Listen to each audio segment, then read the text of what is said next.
आपको तो पता ही होगा कि यह संभव नहीं। अब जल को कभी बांध के रखने का प्रयास कीजिए, वो भी संभव नहीं। परंतु जब यही सूर्य का प्रकाश, ये ताप धरती पर आता है, तो धरती क्या करती है? इसे सभी वनस्पतियों में बांट देती है, उनके विकास में सहायक बनती है, और इसीलिए यह धरती पूजी जाती है। इसे धरती माता हम कहते हैं। ऐसे ही चंद्रमा रात्रि में जब चमकता है, अपनी रोशनी फैलाता है, तो एक राही को, एक पथिक को उसका राह दिखाता है। इसलिए चंद्रमा देवता कहलाता है। इसी प्रकार आप भी कभी प्रकृति को बांध के रखने का प्रयास मत कीजिए।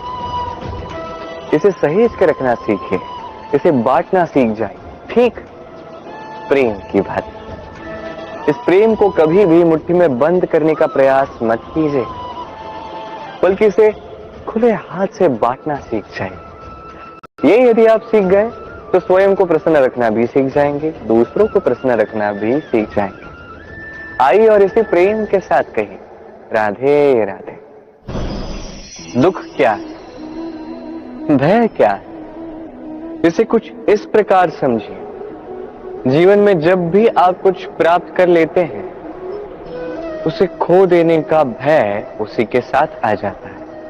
जैसे आपने धन अर्जित कर लिया, धन को खोने का भय उसी के साथ आ जाता है। संपत्ति बना ली, लुट जाने का भय साथ ही आ जाता है। अब ये जीवन के साथ भी होता है। जैसे ही आप जन्म लेते हैं, मृत्यु का भय उसी के साथ आ जाता है। जन्म नहीं हुआ तो मृत्यु कैसे होगी? मृत्यु का भय कहां से आएगा? अब ये भय क्या करता है, आपको समझाता। ये भय यदि मन में होगा, यदि जीवन में होगा, तो जो भी आप प्राप्त कर लो, सुख, संपत्ति, सुविधाएं, धन, इसे पाने का एक आनंद होता है, इसके साथ जीने का एक आनंद होता है। ये भय उस आनंद को आपसे छीन लेता है। मान लीजिए कल आपकी मृत्यु होने वाली, अब कल की मृत्यु का भय आज ही मन में है, तो ये भय आज का सुख, आज की शांति आपसे छीन लेगा। भय यही करता है।